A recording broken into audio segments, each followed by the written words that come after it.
Hi, I'm Rowena. Ever been told you weren't part of the family after they sold your childhood home behind your back? Mine erased me from our legacy. But I didn't stay silent. I bought back the house they threw me out of and turned it into something they could never ignore.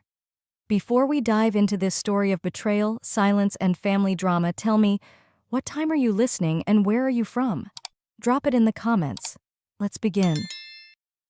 I hadn't been home in 8 months. The last time I walked up the Bundy estate driveway, it was Thanksgiving, and my name was still engraved on the mailbox plaque, neatly tucked under the Bundy family. Now that plaque was gone, replaced by a polished brass plate that read only "Private Residence." I shouldn't have been surprised. I already knew the message behind that choice. I just didn't know how loud they'd make it. The text had come 3 hours earlier. No explanation. Just, family meeting, mandatory, 7 p.m., don't be late. No, hi honey, no, hope you're well. Just the Bundy signature tone. Command, expectation, control. When I pulled up, the driveway was already full. Celeste's new Escalade, Travis's smug little Tesla, Mom's pristine BMW. Everyone was here. Of course they were. They had something to celebrate.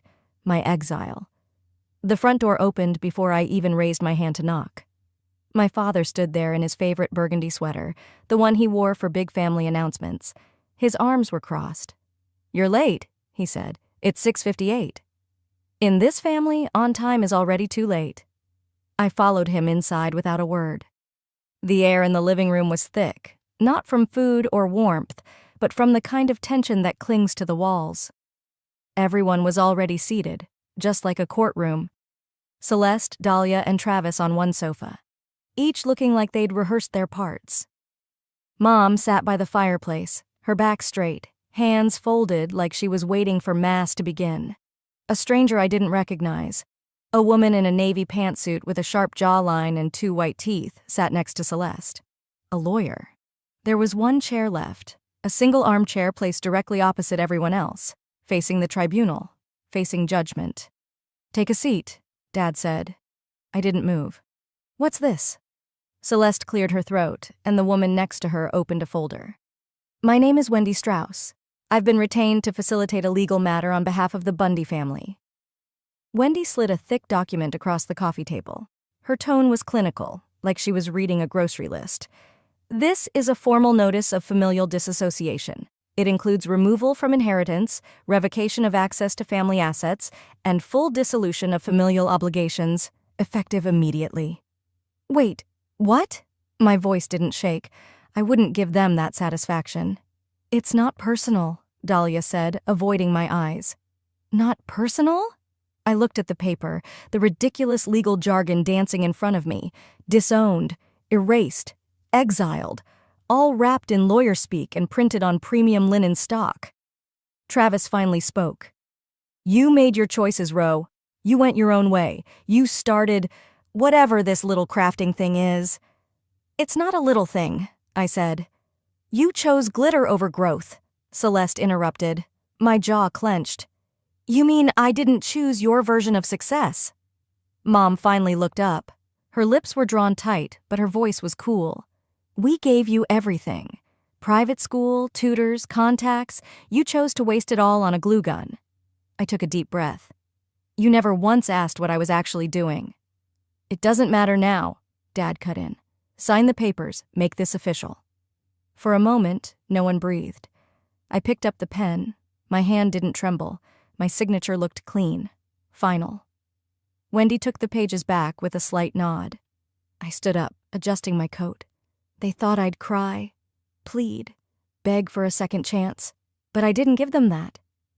As I turned to the door, I looked back at all of them. "You're all so obsessed with the family name, with reputation, with legacy, but none of you ever asked what I've built, what I've sacrificed, what I've become." Mom flinched, just a little, a flicker in her eyes, but she said nothing. I walked out without looking back. The cold outside was a relief. I reached my car, unlocked it, and sat for a long moment. My phone buzzed. A sales notification. Another custom order. $3,000, handmade recycled chandelier. My fingers hovered over the screen. Then another buzz. Another order. Then one more.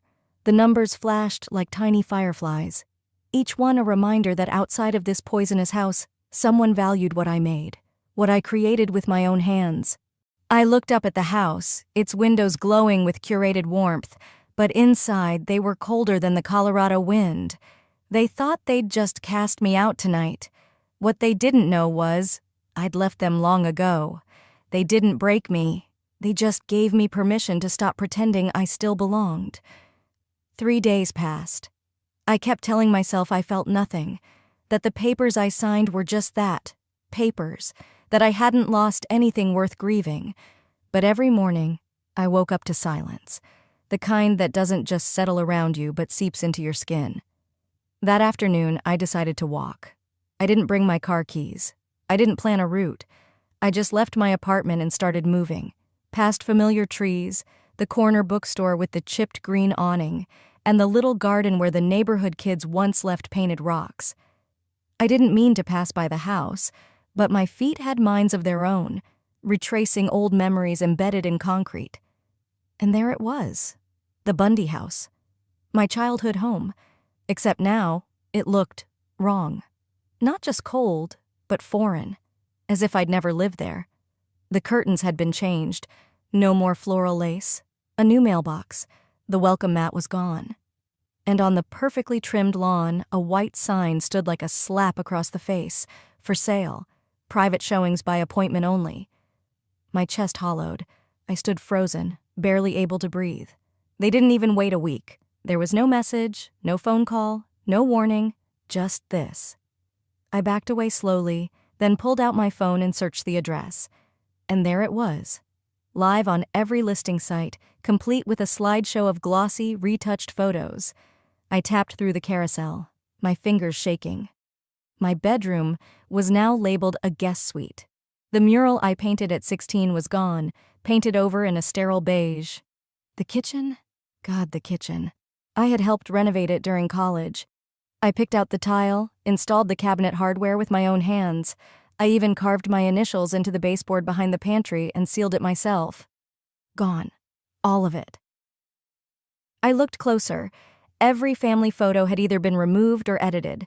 In the holiday shot from Aspen, I was cropped out completely, like I'd never stood there laughing in that red coat. The description at the bottom read, "Charming 3-bedroom home perfect for hosting family holidays." Family? The words scraped against my ribs like glass. I wasn't even a footnote anymore. I scrolled to the realtor's name, snapped a screenshot, then another of the photo of my old bedroom, and the kitchen, and that damn living room rug Mom had always hated, yet kept. They didn't just disown me, they scrubbed me. They were burying me while I was still breathing. I kept walking. I didn't know where I was going until I reached the edge of town, near the lake trail. I sat on a bench and stared at the phone, the images glaring back like a funeral slideshow for someone still alive. I emailed the screenshots to myself. Subject line, "They erased me." Then, without hesitation, I added, "Let's see what happens when I rewrite the deed." I didn't cry. I didn't scream. The burn didn't need an audience. They had made a mistake. They assumed silence meant defeat. But they forgot I had learned how to build with broken pieces. That every time they clipped my wings, I collected the feathers. And this time, I had enough to fly straight through the storm. The next morning, I skipped coffee and went straight to organizing the studio shelves. Not because they needed it, but because I did. My hands needed to stay busy, my thoughts distracted. But the harder I tried to focus, the louder the ache inside my chest throbbed. I pulled out a plastic storage bin labeled "Old Files" and popped the lid. Tax records, art school rejection letters, childhood report cards, all the debris of a past I thought I had filed away. Then I saw it. A long ivory envelope tucked between an outdated art fair brochure and a bundle of utility bills from my first apartment. The return address was embossed in gold, National Foundation for Emerging Creators. The postmark was from 10 years ago, maybe more. My breath caught. I sat on the floor, carefully peeled it open. The paper inside was thick, textured, still pristine. Dear Miss Rowena Bundy, we are thrilled to inform you that you have been awarded the 2008 Global Sustainability Fellowship. The words blurred.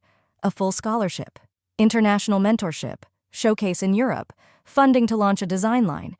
I read it again, and again, and again, but it didn't change. I had been chosen. I had won, only I never knew. I looked at the postmark again. I would have been 17, senior year. Just after I submitted that entry, my reclaimed bookshelf design, to the national contest. I remember staying up late in the garage, sanding those warped planks, cutting each one by hand with a saw Grandpa left me. I remember mailing the application myself, and then nothing. Weeks passed. I kept checking the mailbox. My parents told me it was silly to wait. "You did your best," my mom had said. "Time to start thinking about business school applications." I never got a letter, because she never gave it to me. That same year, Celeste was accepted to a private college in Boston. They threw a whole dinner party for her. Dad gave a speech.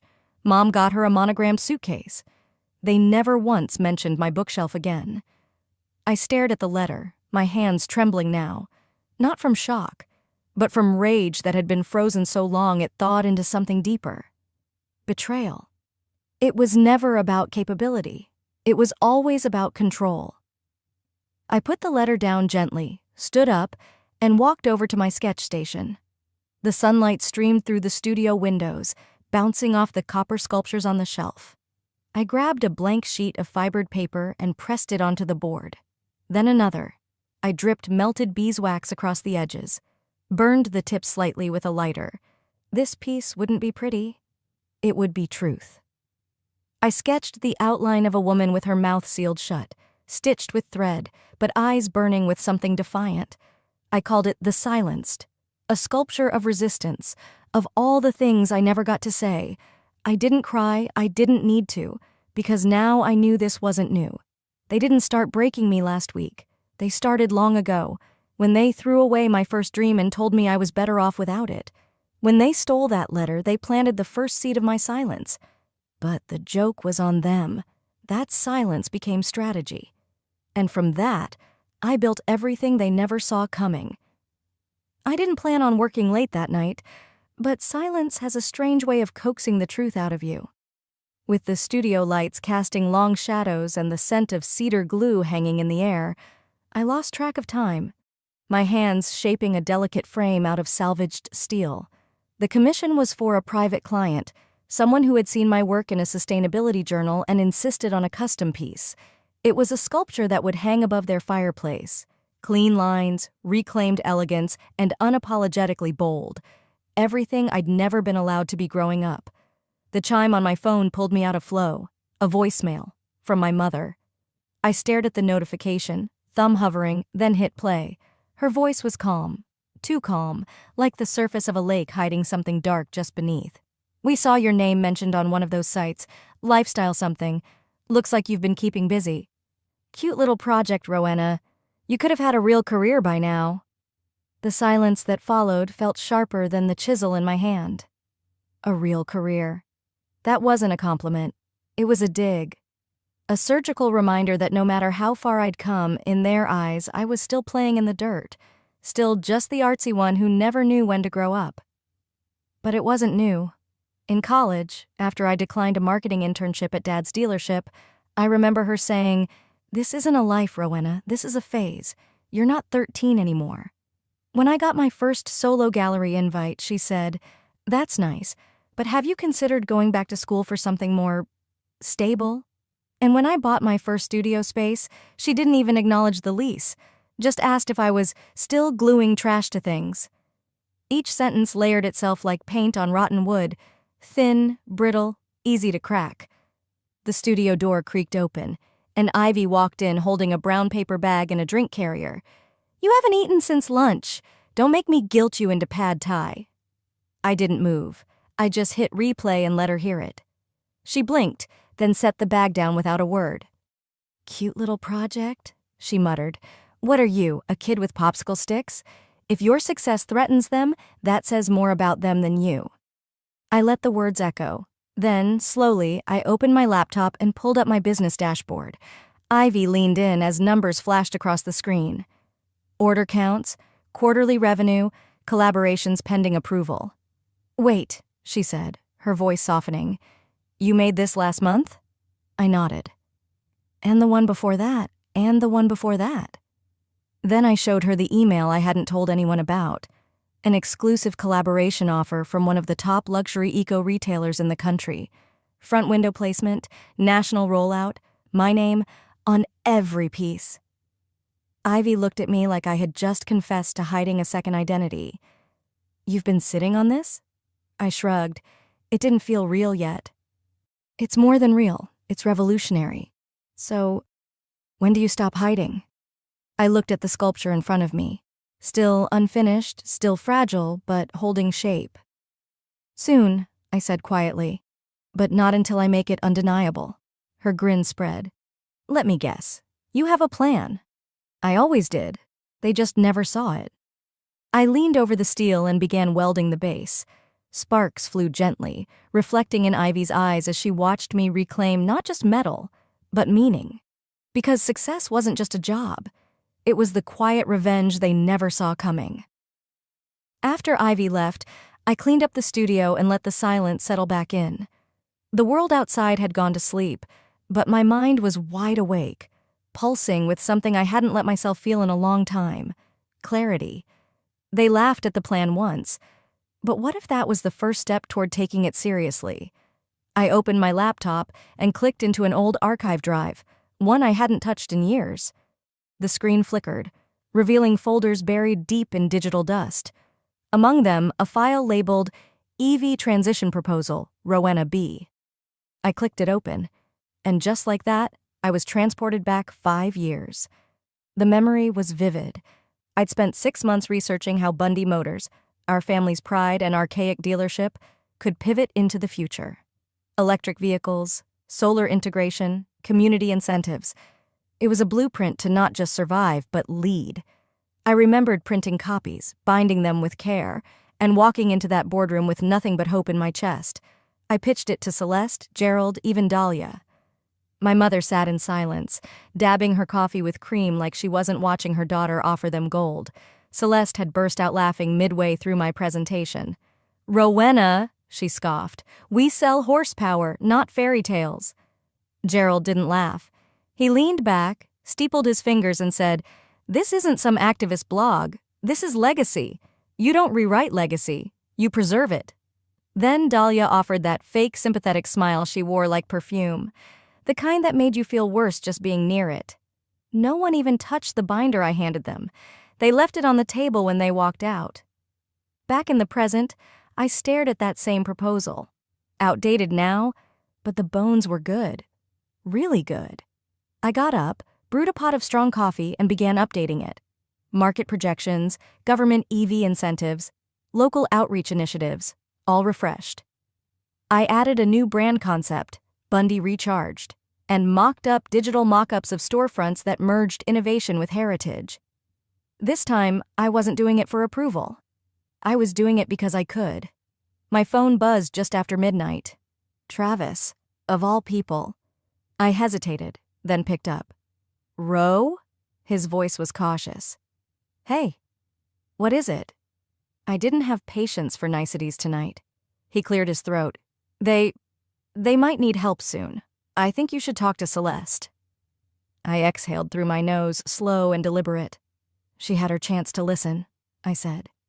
He paused, then mumbled, "Dad's not doing so great. The dealership's down 30%. It's not good." "And now I'm supposed to what? Ride in like a rescue dog?" I asked. "They locked the gate, burned the bridge, then salted the ground." "I'm just saying," he trailed off. "You've always been the one who knew how to fix things." The silence between us was heavier than the conversation itself. "I'm not fixing anything," I finally said, "but I am offering something." Before he could respond, I hung up. Back on my laptop, I finalized the document, proofread it twice, converted it into a sleek PDF file. Then I drafted an email to Bundy Motors' corporate inbox. No pleasantries, no introductions. Just a subject line that said, "Blueprints you burned, resurrected." I hit send, no second thoughts. Because this wasn't about revenge. It was about reminding them who I was before they tried to erase me. By the time Travis hung up, I already knew what I needed to do. There was no thrill, no smug satisfaction, just precision. That night, I didn't go to sleep. I opened my laptop, launched the encrypted folder I'd saved for years, and pulled up the documents for a dormant LLC I'd registered back when I still believed one day I might need to protect myself from them. The name on the LLC? RWB Holdings, short for Rowena Willow Bundy. No one would ever connect it back unless I wanted them to. The next morning, I was stirring a second cup of coffee when Naomi called. "Hey," she said, her voice low, urgent. "It's happening." I didn't need her to explain. "The house?" I asked. "Private sale, insider list only. You have 2 days. They're trying to move it quiet." Of course they were. "Make the offer," I said. "Full price, no negotiation. And Naomi, don't use my name." There was a pause on the line. "You sure? I've never been more." That evening, I signed the final e-docs with the kind of ease that only comes from prepared anger. I watched as the screen flashed "Transaction completed," and the words "Title transferred to RWB Holdings, LLC" appeared. Just like that, the house where I was disowned became mine. I didn't cry. I didn't call anyone. I popped a bottle of champagne and poured a single glass. No toast, no audience. Just the soft clink of crystal against granite, and the rush of carbonation rising like breath from a buried truth. The next day, across town, Celeste's phone buzzed. She was halfway through her morning smoothie when the notification popped up. Property update, Bundy home. Status, sold. I wasn't there, but I could imagine her expression. "What the hell?" she probably snapped. Dahlia's gasp echoed off kitchen tile. "Sold to who?" Travis must have gone quiet. Maybe he'd begun to piece it together. Maybe not. But that didn't matter. Because later that week, I parked 3 blocks away and walked the last few hundred feet alone. My steps slowed as I approached the house, now mine, sitting quiet under a gray Colorado sky. I unlocked the door with a new code. The beeping keypad chirped once, then opened like it had never locked me out. Inside, it was sterile. Empty. No furniture, no family photos. Just faint outlines where memories used to hang. I walked into the kitchen, past the island where Lenora used to keep her lemon bars, past the oven where Gerald used to watch football while waiting on dinner. I reached the corner, knelt down, and gently pulled back the lower cabinet trim. The wood panel gave slightly, just enough. There they were, my initials, RWB 17 years old, a box cutter and a burst of defiance. Still there, still mine. I pressed my palm against them, not in mourning, no, in recognition. Then I stepped back, took a deep breath, and called Ivy. She picked up on the first ring. "I'm inside," I said. There was a pause. "The house?" "The house." She exhaled sharply. "You okay?" "I'm not here to cry," I said. "I'm here to build." I walked into the living room and looked around the barren walls. "I want to turn it into a gallery," I said. "No signs, no name, just art made from things people throw away." Ivy was quiet for a long second. "That's poetic as hell," she finally said. I allowed myself a smile. Fitting, right? Then we hung up, and I stood there in silence, listening to the house breathe again. The floor creaked in familiar patterns. Light poured through the same stained glass window by the stairwell. But now, none of it belonged to them. It was mine. And what they threw away had just become the beginning of my next masterpiece. I didn't announce it. I didn't post selfies or ribbon-cutting ceremonies. I let the house speak for itself. The windows now framed local art. The hallway walls held pieces sculpted from discarded electronics and stained glass shards. Each room carried its own name, each theme rooted in reclamation. But silence apparently made them nervous. It started subtle. A Yelp review showed up. 1 star. "I worked here. Never got paid. They lie about sustainability. Avoid." I blinked, reread, and knew immediately I'd never hired that name. I'd never met that person. By lunchtime, there were 5 more. By evening, Ivy walked into the studio holding her tablet like a detonator. "Ro," she said, her voice tight. "Someone's launching a smear campaign." Glassdoor, LinkedIn, even local Facebook mom groups. Comments claiming I stole concepts, that I was a fraud, a trust fund brat with no real talent. Ivy's face hardened. Want me to dig? I nodded once. Make it clean. She vanished into the office, while I sat under the piece we titled The Unspoken. It was a wall-hung silhouette made from torn love letters and fractured mirrors. It suddenly felt too close to real. An hour later, Ivy came back, eyes narrowed like she'd just come from a war room. Guess whose Wi-Fi that first review came from, she said. Lenora Bundy's home network. I stared at her, wordless. And 2 of the LinkedIn messages? She continued. Same IP as Gerald's company desktop. The breath that left my chest wasn't surprise. It was confirmation. They weren't just erasing me, they were trying to bury the thing I built from the ashes they left me in. My phone buzzed. Dahlia. I stared at the screen, then opened her message. Please don't go public with this. Celeste can't know I'm texting you. I didn't hesitate. I typed back one sentence. You stayed silent when they erased me. Now silence won't protect you. Her typing bubbles appeared, then disappeared. I locked my phone and turned it face down. That evening, Julian, my longtime mentor and media advisor, called. Rowena, he said, there's a journalist poking around. Wants to do a feature. Notice the attack pattern. Ivy wants to sue, I said. And you? I want to win. He was quiet for a beat. Then don't strike yet. Let the gallery speak first. The next day, I posted one image to every platform I had. No text, just a single photo. The house, painted, repurposed, radiant. And in the middle of the frame, on the inner door, a handwritten quote framed in glass. This was the place they erased me. Now it's where I exist completely. No tags, no hashtags, no call to action. By nightfall, it had been shared 4,000 times. 2 days later, a student from the local university tagged me in a video. She stood crying in the entry hall, filming the exhibit made of medical bills and broken mirrors. The caption read, I brought my mom. We haven't spoken in 3 years. She held my hand the whole time. The following morning, I woke to a fresh onslaught of fake reviews and an email from a journalist named Michaela Foster. Subject line, would you like to share your side? I stared at it for a long time. Because this wasn't just about my story anymore. They still thought silence meant defeat. They still hadn't realized I didn't come back to ask for a seat at their table. I came back to build my own, and the table was already full. Ivy stood behind the curtain, earpiece in, her eyes flicking between the stage timer and the main entryway. Doors in 30, she mouthed. I nodded and stepped back, taking one last look around the space that used to be a home, and now bore not a single trace of domesticity. My childhood bedroom had become a chamber of projected grief, cycling images of forgotten daughters, twisted heirlooms, and scorched paper sculptures beneath flickering lights. Everything they thought they discarded, I'd turned into legacy. Outside, people lined the walkway.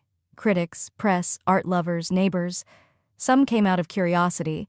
Others came because the hashtags had reached them. #the forgotten daughter, #trash-toe-truth. A few brought their own family estrangements, like luggage they were finally ready to unpack. The doors opened. Within minutes, murmurs swept through the house-turned gallery. Eyes moved from piece to piece, a chandelier of rusted keys labeled Access Revoked, a sculpture of melted silverware titled Fed Until Silent. And at the center, the installation I'd worked on for months, sat the disownment papers, scorched, curled legal documents suspended in molten glass, encased in steel. People cried, some whispered, others clutched each other's arms. Cameras rolled. Journalists jotted notes. Someone gasped when they saw the family name embossed on the base. Bundy. And then I heard the heels. Click, click, click. I didn't need to turn around. I knew those footsteps. I'd heard them in kitchens and courtrooms, at weddings I wasn't invited to. Lenora, Gerald, Celeste, Travis. They walked in like they still owned the air, their gazes scanning the walls as if the paintings would crumble under their stare. They didn't. Celeste spotted me and beelined toward the central piece. I caught her reflection in the glass before she even opened her mouth. We need to talk, she hissed. We're already talking, I replied, keeping my voice even. And we're in public, just how you like it. Her jaw tightened. You think this exhibit is justice? No, I said, looking around, but it's memory, and memory doesn't ask permission. Lenora tugged on Gerald's sleeve. This is humiliating. I didn't invite you, I said, but you were always good at showing up when something wasn't about you. Celeste's eyes blazed. You were always a burden, Rowena. Gasps. Cameras flashed. Silence followed like a curtain drop. Behind me, Ivy stepped forward, her hand gently finding my back. I didn't need her words to stay grounded. I turned away, motioning to the final projection, my name, slowly burning across the upper gallery wall above the sculpture. What you tried to forget, I became. The Bundys stood frozen for a beat longer before turning and walking out, their departure quieter than their arrival. The door clicked behind them, but the room didn't quiet down. Applause began. Not thunderous, not dramatic, just honest, moved. Later that night, I sat alone in the far corner room. Once the family den, now the archive of absences. Photos of family holidays from which I'd been cropped. School awards never displayed. A chair left intentionally empty.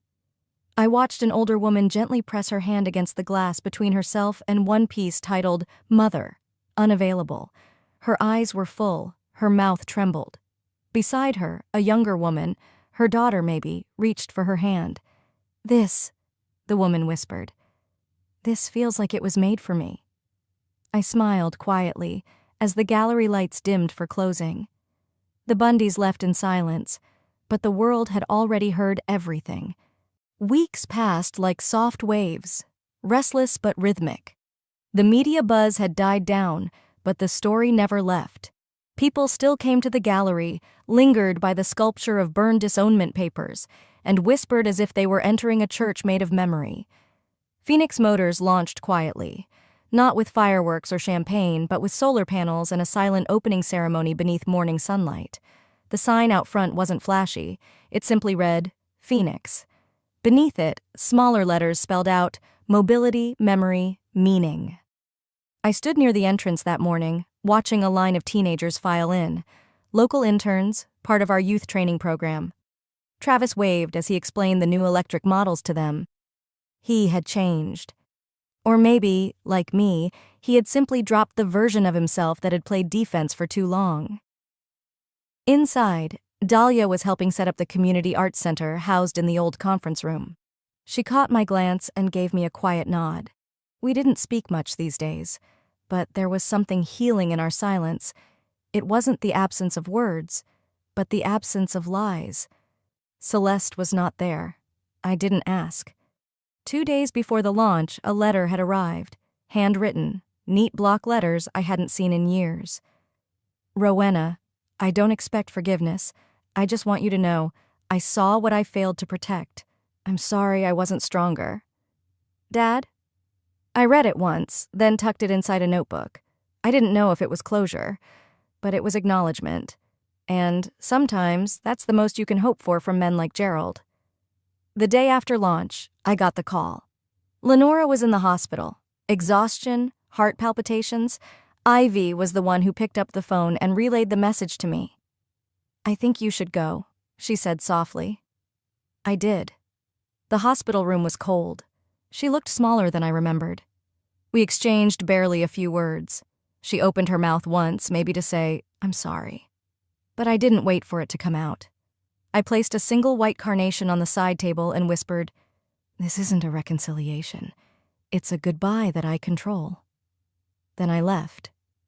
Days later, during the Phoenix board launch upstairs in the gallery space, we held a private moment. The core team gathered around the sculpture that had once been the disownment papers, molten glass now, shaped like a rising phoenix with wings stretched wide. I walked up to the glass furnace, opened the steel hatch, and slid in a final folded replica of the original paper. The flames caught, crackled, and swallowed it. I watched it melt, quietly, steadily, until the document that once stripped me of family became part of something greater. A new crest rose in its place, engraved beneath it, from what was meant to break me. Later that night, I stood alone in my studio, not working, not planning, just breathing. I walked through the gallery as the staff prepared to close. The lights dimmed one by one, leaving only the glow of the central sculpture. My fingers brushed the wall, now painted in rich, calm tones, nothing like the walls I grew up with. They erased me from their home, I whispered aloud. So I built one where I never had to ask to belong. Ivy joined me near the front door, her coat already on. "Will you ever let them back in?" she asked. I turned toward her, thought for a long beat. "Some doors, once closed, don't need to be reopened," I said. "They can become walls that hold the roof up instead." We smiled, not in triumph, but in peace. As the last light turned off behind us, I looked back one final time. I didn't get my family back. I got something better, myself, whole and unashamed. Sometimes the family we're born into refuses to see us for who we truly are, so we build something they can't ignore. This story wasn't just about revenge. It was about reclaiming identity, dignity, and peace on your own terms. Have you ever had to walk away from people who were supposed to love you? What did you rebuild from that silence? If stories like this resonate with you, about resilience, truth, and family drama, make sure to subscribe for more. There's always more beneath the surface.